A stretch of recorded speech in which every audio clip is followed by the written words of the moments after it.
Hello, brothers and sisters. It's your boy BC. Welcome back to another Based LDS video. And this is going to be, my 10th attempt at making this.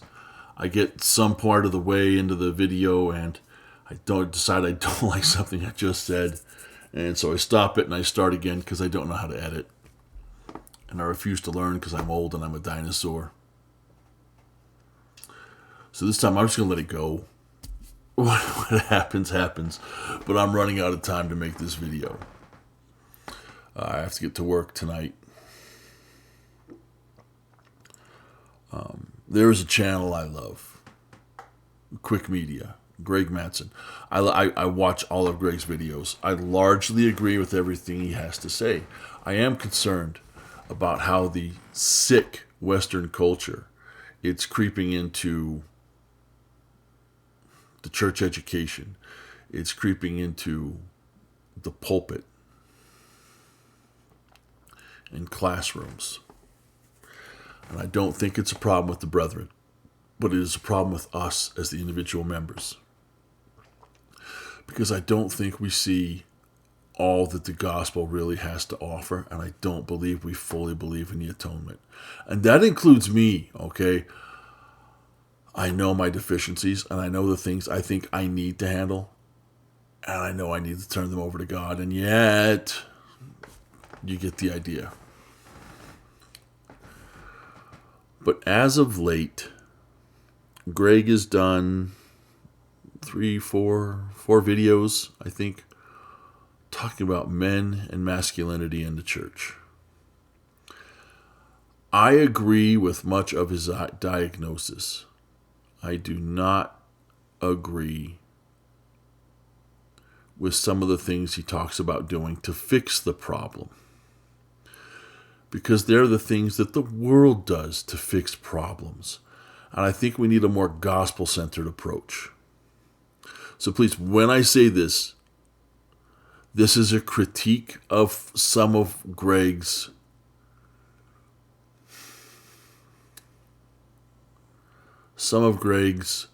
ways to fix the problem of men and masculinity in the church. And I want to say this to start with. Yeah, we're talking about men.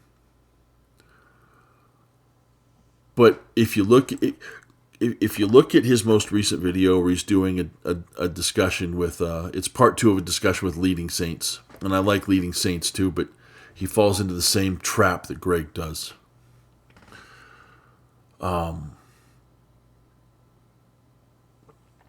In the comments, you see things like, oh, we need to hug more and it's not gay and we've homosexualized and embracing and touch and you get can you do a video about feminization and women and I feel so alone. And so I read the comments and my view on this is so out in left field. I'm probably somehow wrong. So I want you all, please, everybody, feel free to hit me in the comments and let me know where I'm wrong. And I say this also, I'm not wired like a typical guy. I'm not. Not the typical today's guy anyway. I don't care what anybody says or thinks about me. I do care if I'm wrong, and I care about having conversations with intelligent people and making corrections. I do care about becoming a better person because I'm not perfect. No one is. Only one ever has been. And he died for my sins because I can't die for my sins.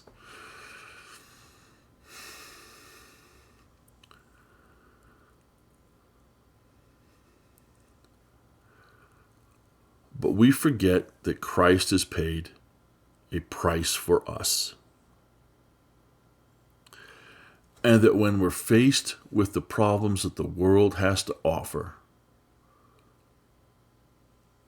we shouldn't look to the world way of fixing them.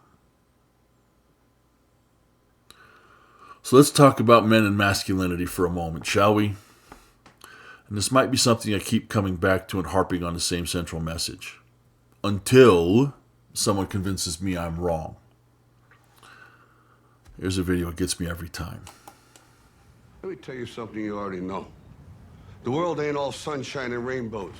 It's a very mean and nasty place, and I don't care how tough you are, it will beat you to your knees and keep you there permanently if you let it. You, me, or nobody is gonna hit as hard as life. But it ain't about how hard you hit. It's about how hard you can get hit and keep moving forward. How much you can take and keep moving forward. That's how winning is done. Now, if you know what you're worth, now go out and get what you're worth. But you gotta be willing to take the hits and not pointing fingers saying you ain't where you wanna be because of him or her or anybody. Cowards do that, and that ain't you. You're better than that.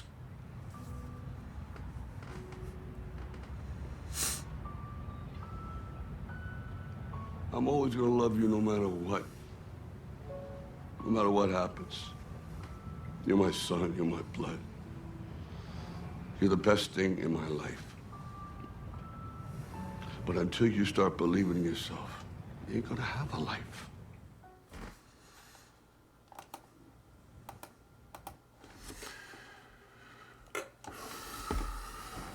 There are times when I think if I'm called to stand in front of God and he's going to give me advice, if I was to see him face to face, he's going to look like an old beat up Italian boxer, and he's going to speak like that.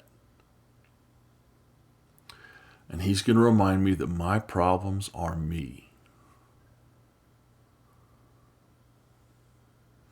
Brothers and sisters, we should all know from the gospel,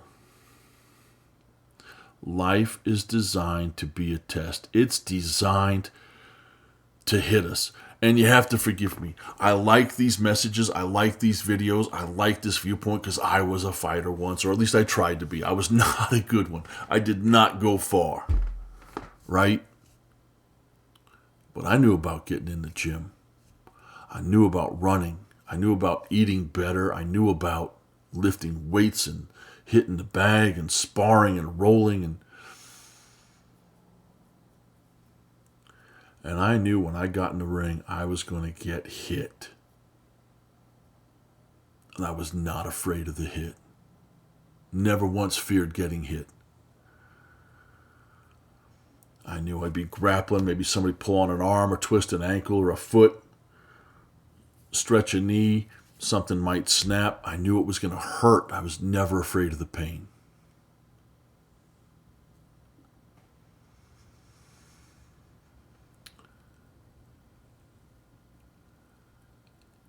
And our culture is sick because we shy away from pain. We shy away from adversity. We shy away from standing up for ourselves and demanding to be recognized as men and women. We shy away from hard things.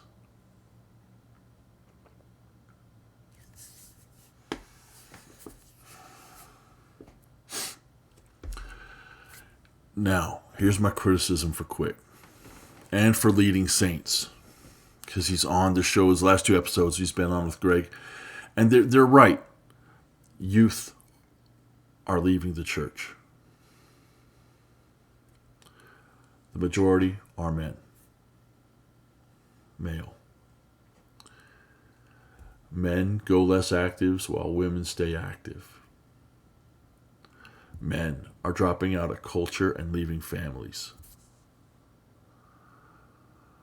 That causes problems with sons and with daughters. But these are the problems of the world. Our government here in America has set it up so that in some ways it's more profitable to be a single mother than it is to be married.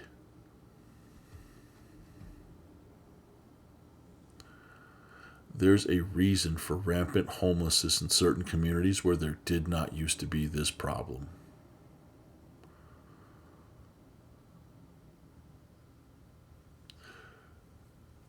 There is a problem with kids doing drugs,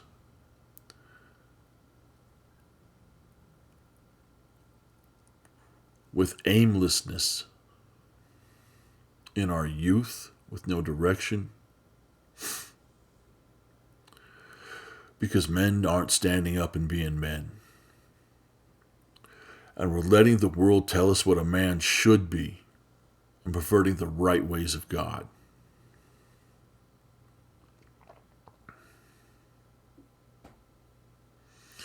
You see, boys, we're supposed to fight for every inch of ground. We're supposed to fight for every gain. We're supposed to fight and contend for our faith. We're supposed to fight and contend for the faith and salvation of our families and everyone around us. And we aren't. We don't. We shirk that responsibility in lieu of creature comforts. Things are too hard, too ill-timed. Oh, not right now. I was just about to... Oh, it's such a long day. I can't possibly think of somebody else right now. And that's just not the people around us. That's our own families. Oh, such a long day at work, kid. I'll play with you outside tomorrow. Oh, I'll spend time with you next week. Hey, I made your basketball game. What more do you want? Well, maybe go play ball with your son. Maybe take your daughter out for an ice cream cone. Maybe don't put off the scriptures for the last thing you do at night when everyone's too damn tired to read. Maybe put first things first and put God first. Now, here's where I'm going to have my issue. Because, yes, men are hurting. And we're not talking about it in the church or in the world. We're talking about how the future is female. The force is female. Everything's female. And your kid's trans. My kid's trans. Everyone's trans. Bud Light's trans. You're probably gay and just don't know it, right? Now, I don't care what the world has to say or offer. That's not where I look to for peace or safety or comfort. I look to Christ. So when I hear men, and now here's my problem. When I hear men in the church talk about, what can the church do for me? I roll my eyes and I wonder, what makes you think the church has to do for you? That's the same as, what's the government going to do for me? And then you sit back and wait for the government to do for you.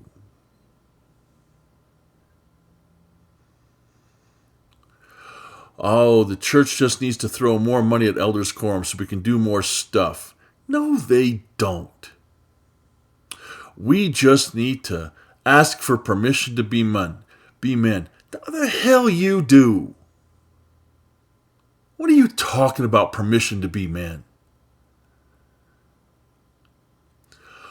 A real man does not ask for permission to be a man. He just is.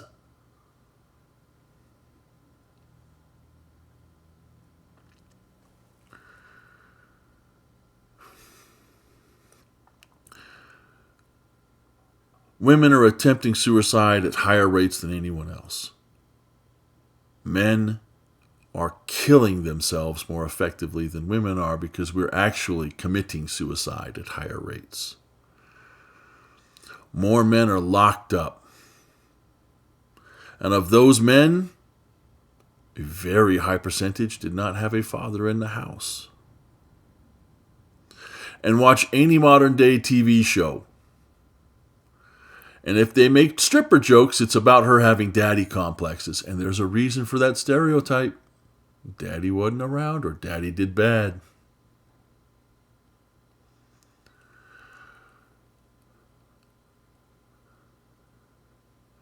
We heap praises on single moms. Tell women to get out, get that job, and do for you. We're begging for women to be more manly. And at the same time telling men to be more feminine.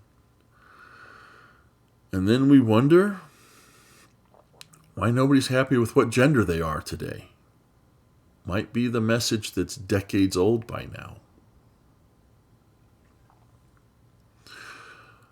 So spare me the rhetoric of getting on and saying, we need to demand to be heard. We need to demand to have the same funding Relief Society gets. We need to demand to have the same fill in the blank program or agenda. Now, I don't know what's going on in elders' quorums. I have not been in an elders' quorum in over a decade. I haven't.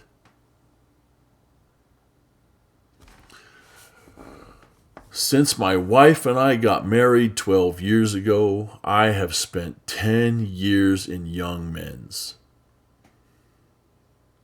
Coaching and advising. Coaching and advising. Not coaching or advising. Coaching and advising.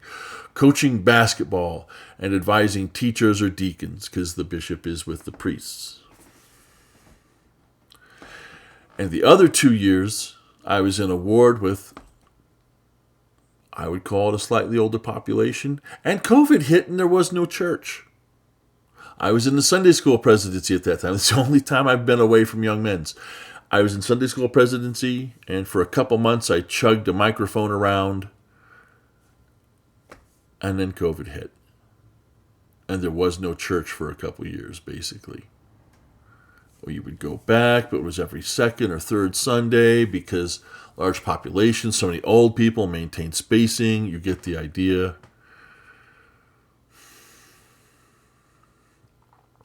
So I don't know what's going on in elders' quorums. Do I think they probably ask someone to teach a lesson and they break out a conference talk? Probably. Are the lessons good? Depends on your instructor. Depends on the people listening. That's always been the case with teaching. You get as much out of a lesson as you put into hearing the lesson. If you have not studied the week before the lesson, you're going to show up and you're not going to get much because you're not really going to expect much. You don't know what to be praying for, to ask to hear. And the lessons, you hope the teacher's good. You hope the teacher's prepared.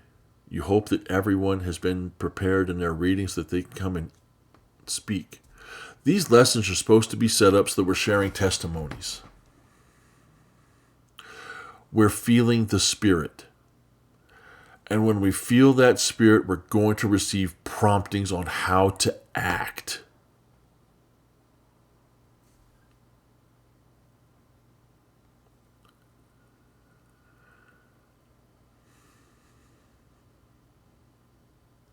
So what is it then about men and we don't know how to act in the church?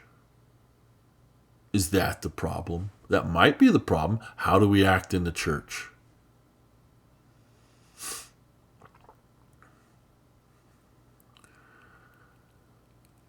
My first question to someone who does not know how to act in the church is, are you actively trying to follow Christ? Because if you are, you don't have a problem with how to act in the church. You don't have a problem with who to be and who you are and who you ought to be.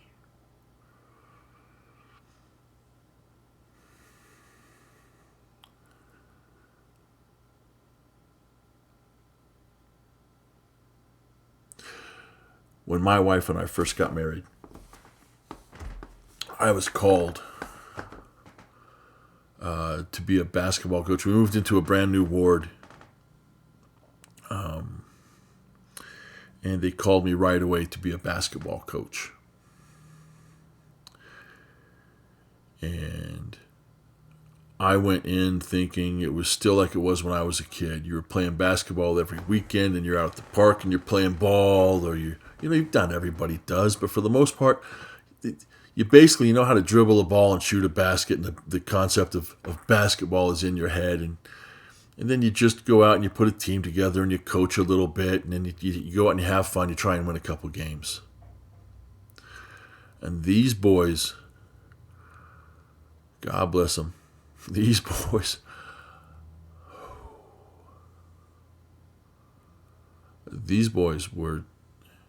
had no clue or concept of what basketball was. They kind of basically understood the game. There were a couple kids who tried to. We had one really good player, but he liked playing with the men, and so they wouldn't let him play in the youth leagues because he kept playing with the men's nights. And they're like, make a choice, and he chose men. But I remember I went to a coach's meeting. And I had no clue who these boys really were. I got called to be a coach just before the start of the season.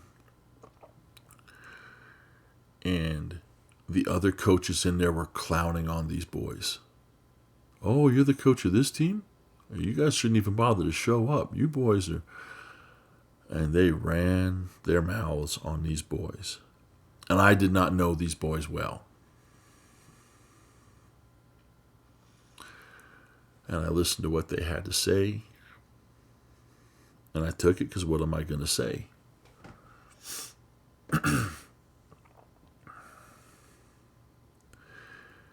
And I went into our first practice. And I threw some basketballs out. And I'm like, all right, shoot around and warm up. And I could tell right away these kids did not know how to play a basketball. And so I began some basic drills on how to dribble, how to pass. I didn't care about shooting. We ran a full court length layup drill. Basket to basket, basket to basket. Get a rebound, run to the end of the court, shoot a layup. Another guy grabs the rebound, runs to the other end of the court, shoots a layup. That was, I wanted them to shoot layups, and I wanted them to run. And run, and run, and run. And at the end of practice, I had them all come, and I sat down on the half court. And I looked at them, and I said, all right, here's what we have. I went to a coaches meeting, and all of these coaches back-talked you boys. Said you shouldn't even bother showing up to play ball. Said it was a waste of their kids' time to even play against you because you were no competition. And I saw heads go down, and I saw eyes hit the floor. Because these boys knew that was true.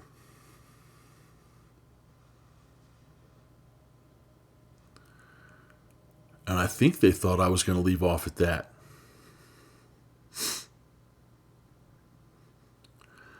And I told them, I said, you do me a favor. You do what I ask you to do. You don't whine. You don't complain. You just do it. And what I ask you to do is going to be hard. But if you do what I ask you to do, by the end of the year, you'll be ready to win. And that got these boys' attention. They put their heads up.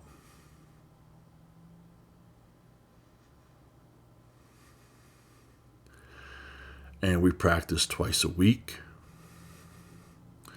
And when they showed up, they knew they were going to run. Run and run and run and run. And these boys were going to be in shape. And I taught them how to dribble. I mean, we're talking stand at one end of the court and just dribble down to the other end. And for more than half the kids, that was a challenge. Balls going off the knee, balls going off a foot and out of bounds. I taught them how to pass. Stand across from each other. Here's a chest pass. Here's a bounce pass. Here's an overhead. Here's... Drill it, drill it, drill it, drill it. And then we worked defense. Defense, defense, defense, defense. I did not cover shooting at all beyond layups. And we practiced right-handed layups off the right side, left-handed layups off the left side. Made them use that left hand. Forced them to use that left hand. And they were embarrassed, and they were sad, and they were angry. And then I pointed out, none of you are hitting with the left hand. That just means all of you need to get better. Neither one of you needs to be embarrassed about the other one. And stop comparing yourself to somebody else. But within a couple, 3 weeks, passes started getting better. Dribbling started getting better. And these boys got the confidence to do what they needed to do to go out. And by the end of the season, we'd won like 2 games. One of them was a forfeit, I think, because of the weather. I don't remember. But playoffs rolled around. And we beat the first 2 teams we faced in the playoffs. And in the third round, there were 4 rounds because there were like 8 or 9 teams. 8 teams. And we lost to the team that would eventually win the state championship. But that week was spring break.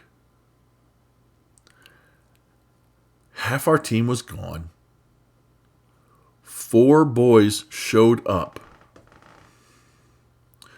because 3 of them had to work. 2 families were going to be gone on vacation. And we played 4-on-5. And at halftime, one of the boys had to leave to go to work. And you can't play with 3 people on a team, and we had to forfeit. But we were down by only 6 points at halftime, playing 4-on-5. And we played the team that eventually won the state tournament their next game. And these boys' view of themselves skyrocketed. Not just in basketball, but with everything. Their heads were up all the time. They went everywhere smiling because they knew they were no longer, they'd earned respect from other coaches and other players on other teams. They'd earned that respect. They didn't ask for it, they took it. They took it by putting in the work.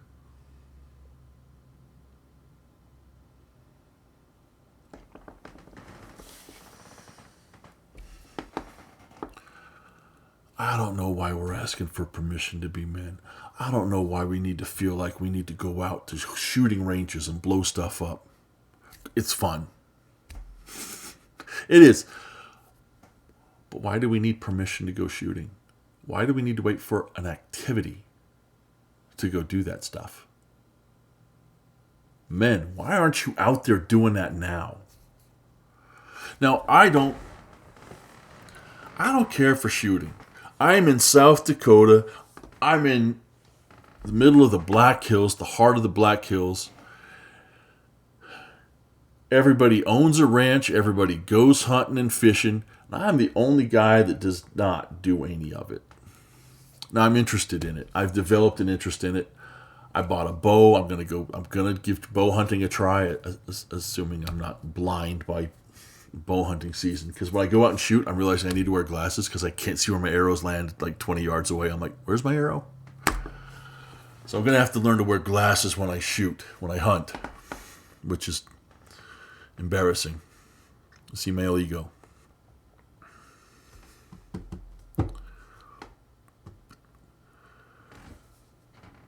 And I'm invited to go shooting with the ranch, and I'm like, I'm okay, thank you. But I watch all these men out here, and for the most part, they're secure in who they are as men, and they're not leaving the church. I don't know what the elders' quorum is like, but we have the same group showing up consistently.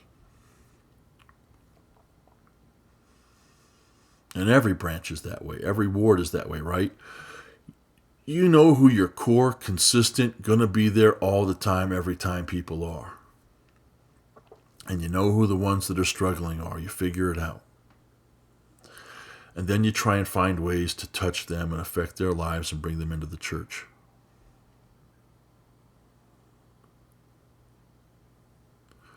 But for you men out there, if you're listening to this and you're like, I'm struggling to feel like a man in the church doesn't give me what I need to feel empowered as a man. Shut up.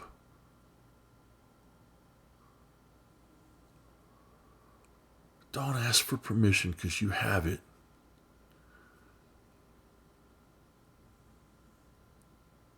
You were who you were in the pre-existence. You were a man and you did things. You are a noble son of God. You know that because you're here on this earth at this time.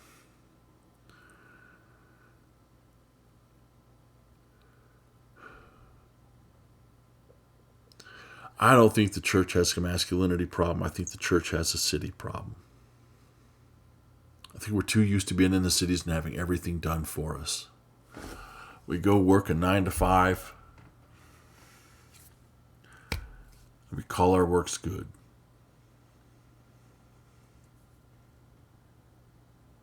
And we call it sufficient. We need more than that. We are more than that. Let's take a look at the scriptures for a moment, shall we? I want to look at Jacob. Jacob was one of the more interesting ancient patriarchs. I like Enoch, I like Abraham, but then it's probably Jacob for me. Jacob was a young man who struggled with his brother. Envy, position. Esau was not a good guy. Esau had no problem taking what he was going to take and getting done with what he was going to do. If he wanted it, he went out and got it. And Jacob was very much loved by his father, Esau was. Jacob, meanwhile, was loved very much by Rebekah.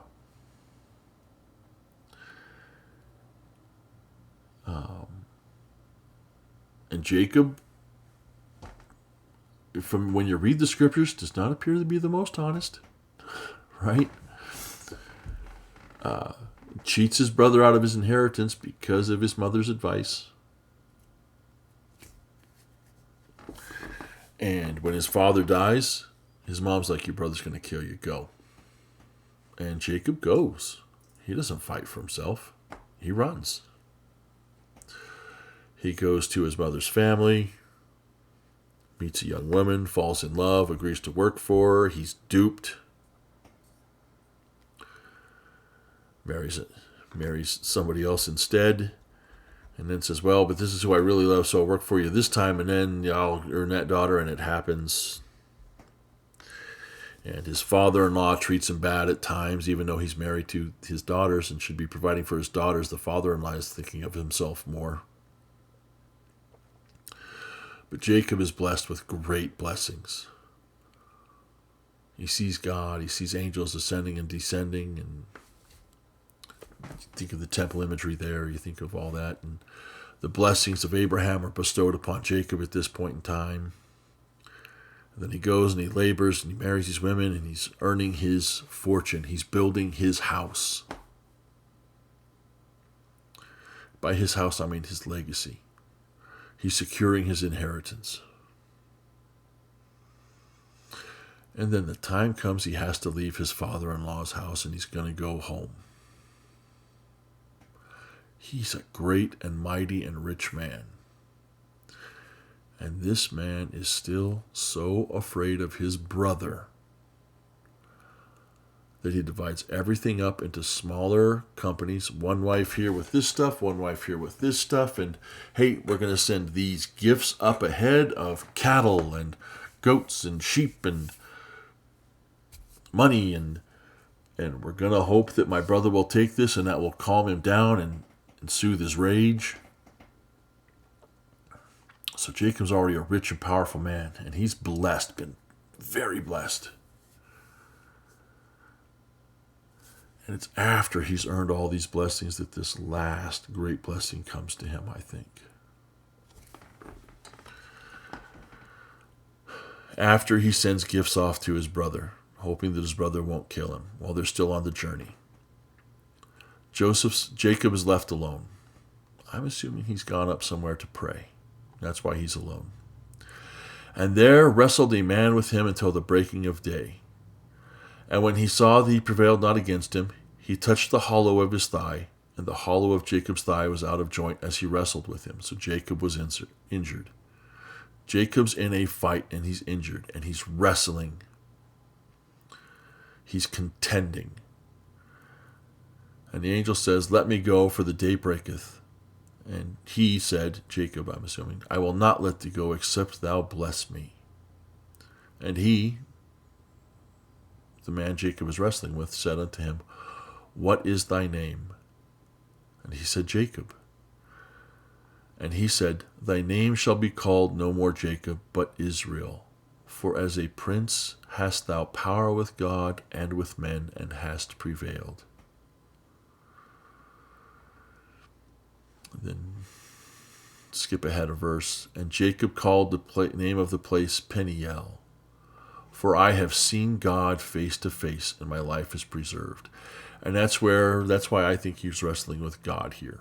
Not just an angel, not just a guy who represents God, but God himself. He's seen the face of God, and he's preserved. His life is preserved. To be of the house of Israel is to contend, to prevail with God, or let God prevail. Because if you think about it, Jacob letting go, all right, God, you win. Now bless me. And he is blessed. More so than as before. Think of the house Jacob will end up building as Israel.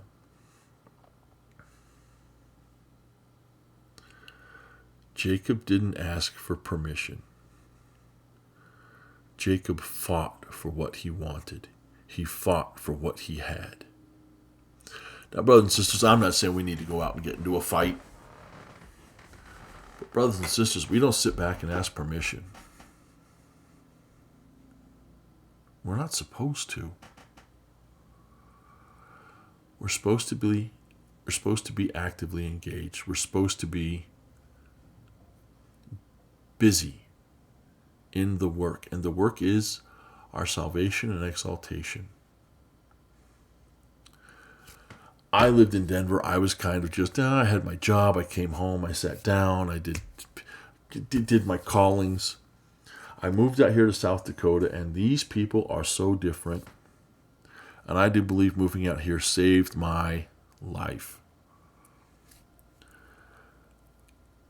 Because I'm repenting. I'm having a change of mind.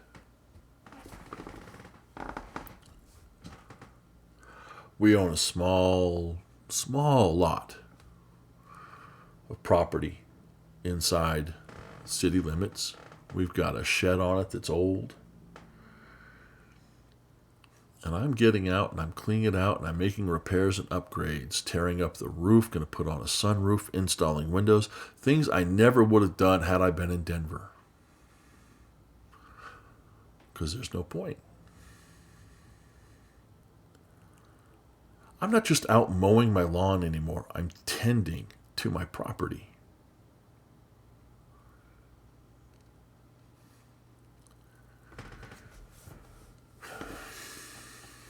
Unfortunately for my two stepchildren, I'm a better father out here for my daughter than I was to my two stepchildren in Denver, because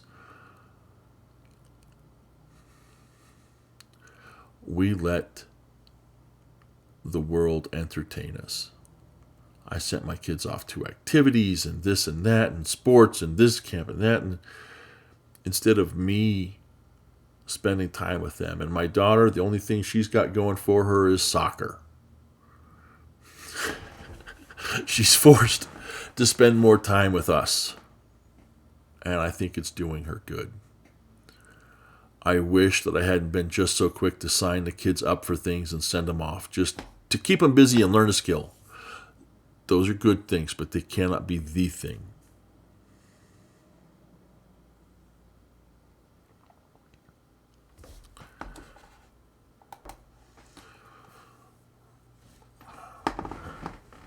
So maybe I'll talk about this more. But I do think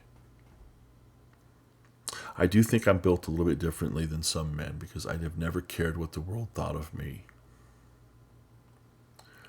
But when I did discover the truth of the Book of Mormon, that there was a prophet named Joseph Smith, and that a God existed, I became very concerned with what God thought of me.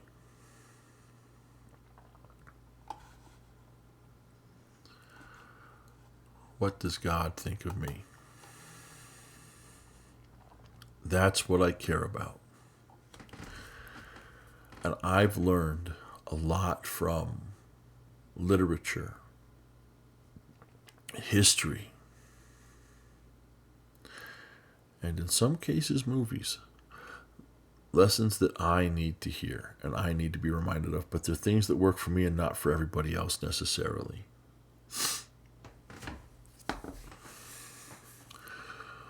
So I want to share a poem with you men out there. Here's some good man advice. And it has nothing to do with the church giving you money, with some new church program, or community activity. It has to do with remembering who you are. And I call this is a poem from a chief called Tecumseh. He was a war chief. What's that movie with the SEALs? I like military movies. What's that movie with the SEALs? Not Lone Survivor, and not American Sniper.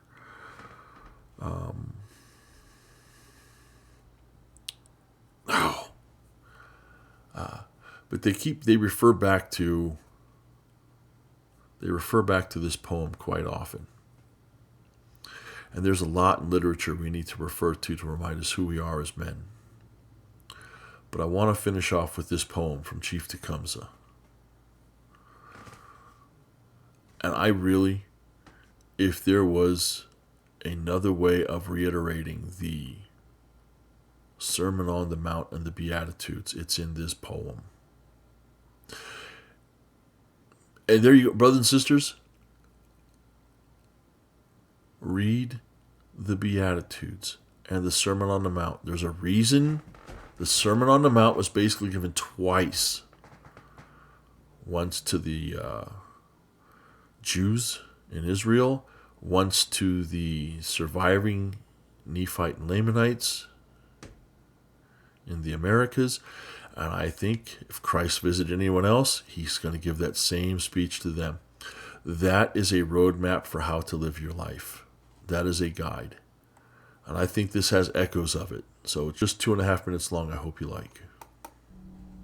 So, live your life that the fear of death can never enter your heart. Trouble no one for their religion. Respect others in their view, and demand that they respect yours too. Love your life, perfect your life, beautify all things in your life. Seek to make your life long and its purpose in the service of your people. Prepare a noble death song for the day when you pass over the great divide.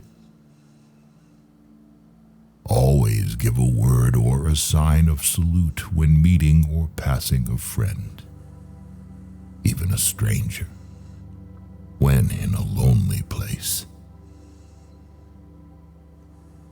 Show respect to all people and grovel to none.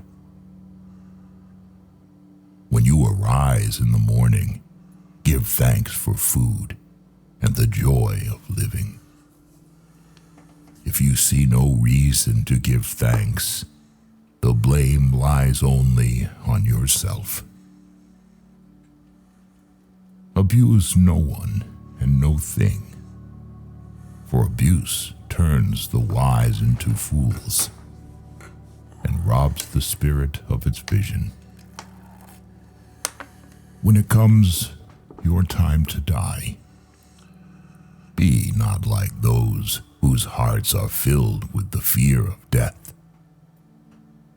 so that when their time comes, they weep and pray for a little more time to live their lives over again in a different way. Sing your death song and die like a hero going home.